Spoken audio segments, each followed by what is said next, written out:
เป็นประธานฝ่ายสงฆ์มีคุณจิรพันธ์กิติบุตรเป็นประธานฝ่ายคฤหัสถ์พร้อมคณะศิษยานุศิษย์ในพระเดชพระคุณพระเทพมังคลาจารย์เจ้าคณะจังหวัดเชียงใหม่คณะศิษย์เก่านักเรียนโรงเรียนมงฟอร์ดวิทยาลัยจังหวัดเชียงใหม่ที่สำเร็จการศึกษาปีพุทธศักราช 2505-2506 คณะศิษย์เก่านักเรียนโรงเรียนเตรียมทหารรุ่นที่ 7 ปีพุทธศักราช 2508 คณะศิษย์เก่านักเรียนโรงเรียนนายร้อยรุ่นที่ 12 คณะศิษย์เก่านักเรียนมหาวิทยาลัยป้องกันราชอาณาจักรวปรอ4404 ปีพุทธศักราช 2544 กำหนดการศุกร์ที่ 10 ตุลาคมแต่งดาวองค์กฐินช่วงเช้า 9 นาฬิกาการแสดงพระธรรมเทศนา 20 นาฬิกาเจริญพุทธมนต์สมโภชองค์กำหนดการทอดกฐินวันเสาร์ที่ 11 ตุลาคม พุทธศักราช 2568 ทอดถวายกับพระภิกษุที่จำพรรษาท่วนไตรมาสของวัดเชตวันถนนท่าแพตำบลช้างม้อยอำเภอเมืองเชียงใหม่จังหวัดเชียงใหม่ 9 นาฬิกาคณะเจ้าภาพนำผ้ากฐินขึ้นสู่วิหาร 10 นาฬิกา 9 นาทีพิธีถวายผ้ากฐิน 11 นาฬิกาถวายภัตตาหารเพลแด่พระสงฆ์สามเณรและเรียนเชิญแขกร่วมรับประทานอาหารกลางวันท่านที่จะร่วมบุญทางภาคปกติและทางออนไลน์ผ่านธนาคารกสิกรไทยสาขาถนนท่าแพชื่อบัญชีวัดเชตวันเลขที่บัญชี16818331168สอบถามรายละเอียดเพิ่มเติมได้ที่เจ้าวาดวัดเชตวัน0815681515ก็เป็นงานบุญงานกุศลร่วมทอดกฐินสามัคคีสมทบทุนบูรณะปฏิสังขรณ์วิหารวัดเชตวันเสาร์ที่ 10 ตุลาคม 2568หมายช่วงเช้า 9 นาฬิกาเป็นต้นไปขออนุโมทนากับทุกคนทุกท่านที่ร่วมอานิสงส์ทำบุญทอดกฐินได้บุญได้ความดีโดยทั่วหน้ากัน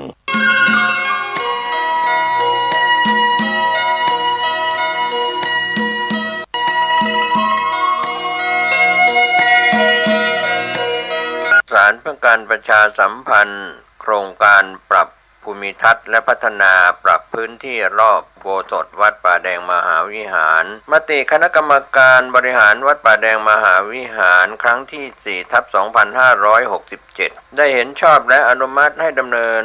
โครงการใช้เงินบริจาคและเงินสะสมของวัดเพื่อพัฒนาปรับพื้นที่ของวัดป่าแดงมหาวิหารจึงขอเชิญชวนผู้มีจิตศรัทธาร่วมพัฒนาเพื่อถวายเป็นพระราชกุศลถวายพระเจ้าสามฝั่งแกนและพระเทวีพระเจ้าติโลกราชพระเมืองแก้วและอดีตเจ้าอาวาสวัดป่าแดงมหาวิหารมีพระญาณคัมภีร์พระมหาสวามีโพธินันทะครูบาเจ้าศรีวิชัยพระอธิการอิ่นแก้วอรินทโรครูบาอ่องขอเชิญชวนผู้มีจิตศรัทธามีเจตนาร่วมในข่าวครั้งนี้โอนเงินผ่านธนาคารกรุงไทยสาขาสุเทพชื่อบัญชีวัดป่าแดงมหาวิหารเลขที่บัญชี521064750สอบถามรายละเอียดเพื่อร่วมทำบุญได้ที่0818815690ก็เป็นโครงการปรับภูมิทัศน์และพัฒนาปรับพื้นที่รอบอุโบสถวัดป่าแดงมหาวิหารตำบลสุเทพอำเภอเมืองเชียงใหม่จังหวัดเชียงใหม่โครงการนี้เริ่มดำเนินการท่านที่จะร่วมบุญร่วมกุศลร่วมอนุโมทนาได้บุญได้กุศลได้ความดีโดยทั่วหน้ากัน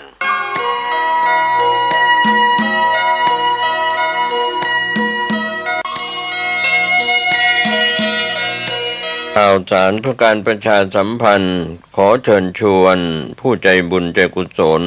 ร่วมสร้างศาลาการประเรียนวัดบ้านเหล่าพระเจ้าตากเขียวอำเภอป่าซางจังหวัดลำพูนในขณะนี้ก็เริ่มลงมือก่อสร้างศาลาการประเรียนท่านที่จะร่วมทำบุญผ่านบัญชีธนาคารออมสินชื่อบัญชี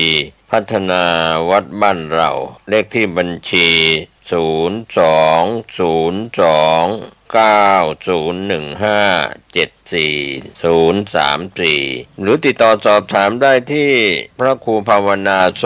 ภิตไฝปัสนาผู้ช่วยศาสตราจารย์ด็อกเตอร์เจ้าวาดวัดบ้านเหล่าพระเจ้าตากเขียว0969525159 ได้ทุกวันก็เป็นงานบุญงานกุศลคณะสงฆ์คณะศรัทธาพร้อมใจกัน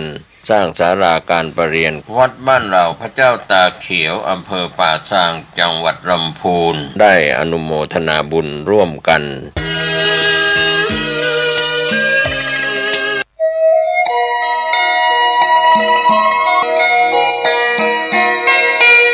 ข่าวสารเพื่อการประชาสัมพันธ์กำหนดการฟังเทศรายการรถด่วนขบวนพิเศษฤดูการเข้าพรรษาประจันทร์ที่22กันยายน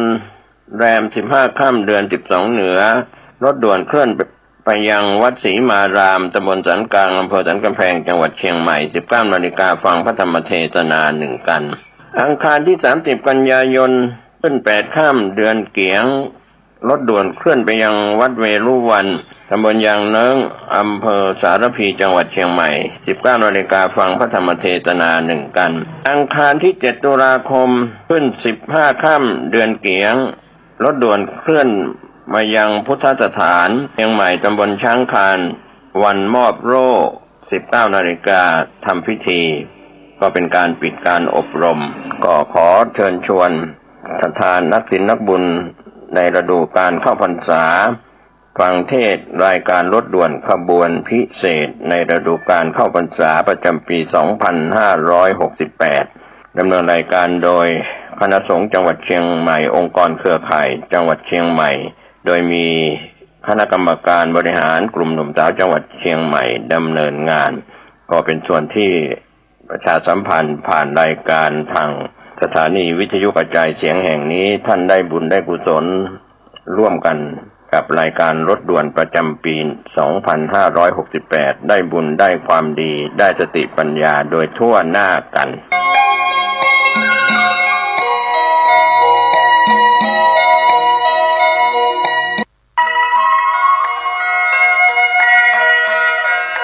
ขอเชิญพี่น้องชาวพุทธร่วมเป็นเจ้าภาพสร้างห้องสุขาห้องอาบน้ำเพื่ออำนวยความสะดวกแก่คณะศรัทธาสาธุชนที่จะเข้าปฏิบัติธรรมกรรมฐานณวัดบ้านเราพระเจ้าตาเขียวพื้นที่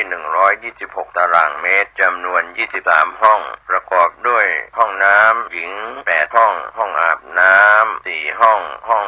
สำหรับผู้พิการ1ห้องห้องน้ำชายแบ่งเป็นห้องสุขา5ห้องโถปัสสาวะ3โถห้องอาบน้ำ4ห้องและห้องสำหรับผู้พิการอีก1ห้องท่านผู้ใจบุญใจกุศลร่วมสร้างห้องน้ำห้องขาตารางเมตรละ 10,000 บาทหรือตามกำลังเจตนาศรัทธาติดต่อร่วมทำบุญได้ที่ธนาคารกรุงไทยสาขา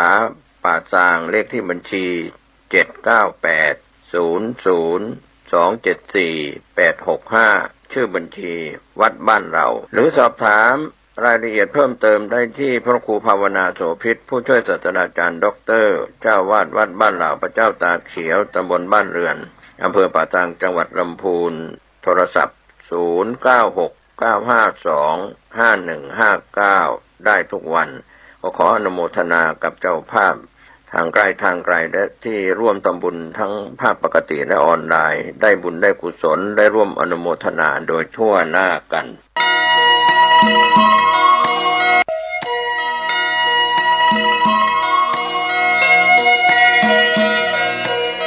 ข่าวสารเพื่อการประชาสัมพันธ์คณะสงฆ์จังหวัดเชียงใหม่ขอเชิญร่วมเป็นเจ้าภาพทุนการศึกษาฉลองปริญญามุทิตาจิตพระภิกษุสามเณรจังหวัดเชียงใหม่ผู้สอบบาลีได้ปีพุทธศักราช 2568 ตรงกับวันเสาร์ที่ 27 กันยายน พุทธศักราช 2568 เวลา 9:30 นาทีพิธีทำบุญทักษิณานุปทานเวลา 13 นาฬิกาพิธีฉลองปริญญาธรรมมุทิตาจิตจัดงานณวัดสวนดอกพระรามหลวงตำบลสุเทพอำเภอเมืองจังหวัดเชียงใหม่ท่านสามารถร่วมบริจาคได้ที่วัดท่าตอนพระรามหลวงอำเภอแม่อายเชียงใหม่วัดพระสิงห์วรมหาวิหารอำเภอเมืองเชียงใหม่วัดพระธาตุดอยสะเก็ดพระรามหลวงอำเภอดอยสะเก็ดจังหวัดเชียงใหม่วัดสวนดอกพระรามหลวงอำเภอเมืองเชียงใหม่จังหวัดเชียงใหม่ส สำนักงานเจ้าคณะจังหวัดเชียงใหม่วัดสวนดอกพระอารามหลวงวัดพระธาตุศรีจอมทองวรวิหารอำเภอจอมทองจังหวัดเชียงใหม่และวัดศรีโสดาพระอารามหลวงอำเภอเมืองเชียงใหม่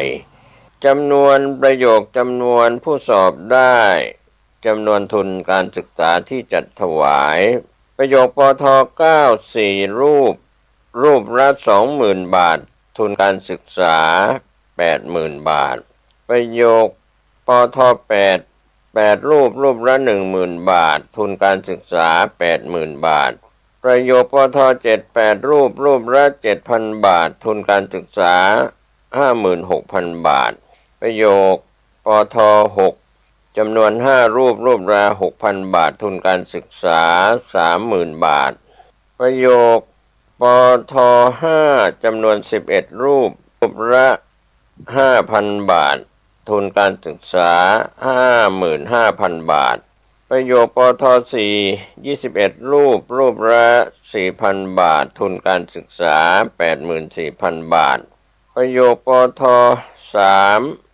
20รูปละ 3,000 บาททุนการศึกษา 60,000 บาทประโยคปท12จำนวน47รูปละ 2,000 บาททุนการศึกษา 94,000 บาทรวมพระภิกษุสามเณรที่สอบบาลีได้124รูปทุนการศึกษาจำนวน 539,000 บาทในส่วนของผู้สอบบาลีที่เป็นอุบาสกอุบาสิกา10คนทุนการศึกษาจำนวน 54,000 บาทรวมทุนการศึกษาทุกชั้นประโยค 593,000 บาท2ทานบดีที่มีความจำนงเป็นเจ้าภาพทุนการศึกษามุทิตาจิตผู้สอบบาลีได้ประจำปี 2568ในแต่ละพื้นที่แจ้งความจำนงได้ที่พระครูบัณฑิตวชิราพรด็อกเตอร์เลขานุการเจ้าคณะจังหวัดเชียงใหม่วัดสวนดอกพระอารามหลวงตำบลสุเทพอำเภอเมืองเชียงใหม่จังหวัดเชียงใหม่50200โอนเงินเข้าบัญชีธนาคารกรุงไทยกองทุนฉลองประเรียนธรรมเลขที่บัญชี540029615ภายในวันที่20กันยายน2568เพื่อนำรายชื่อจัดพิมพ์ในสูจิบัตรและอนุโมทนาบัตรก็เป็นส่วนที่ทางคณะสงฆ์จังหวัดเชียงใหม่ขอขอบคุณอนุโมทนาในกุศลเจตนาของท่านมาณโอกาสนี้ก็เป็นข่าวสารเพื่อการประชาสัมพันธ์คณะสงฆ์จังหวัดเชียงใหม่เชิญร่วมเป็นเจ้าภาพทุนการศึกษาฉลองปรริญญามุทิตาจิตพระภิกษุสามเณรจังหวัดเชียงใหม่ผู้สอบบาลีได้ปีพุทธศักราช 2568 ตรงกับวันเสาร์ที่ 27 กันยายนตั้งแต่ช่วงเช้า 9:30 น.พิธีทำบุญทักษิณานุปทานเวลา 13 นาฬิกาพิธีมอบฉลองปรริญญาธรรมมุทิตาจิตสถานที่จัดงานวัดสวนดอกพระอารามหลวงตำบลสุเทพอำเภอเมืองเชียงใหม่จังหวัดเชียงใหม่ตามวันเวลาและสถานที่ดังกล่าวโดยพร้อมเพรียงกัน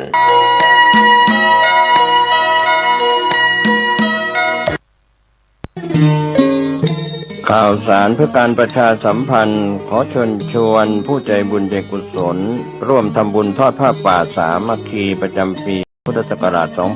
2568 เพื่อบูรณะวิหารปูพื้นกระเบื้องไวนิลตารางเมตรละ 699 บาทจำนวน150ตารางเมตรทำโครงเหล็กป้องกันนกรอบวิหารราดพื้นเททรายล้างหน้าวิหารราวบันไดเหล็กสแตนเลสทาสี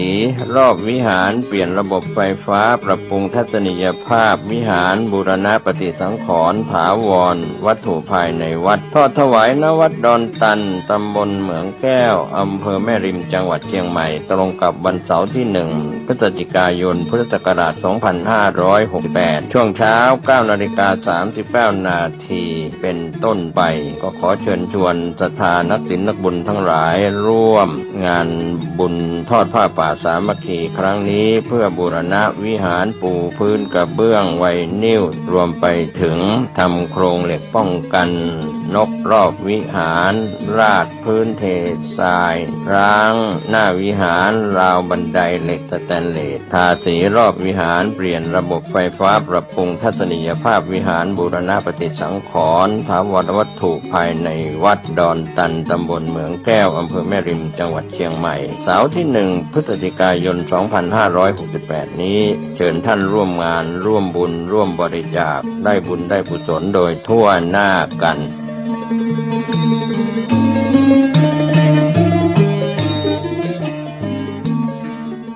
ในรายการปกิณกะแห่งธรรมะตุเจ้า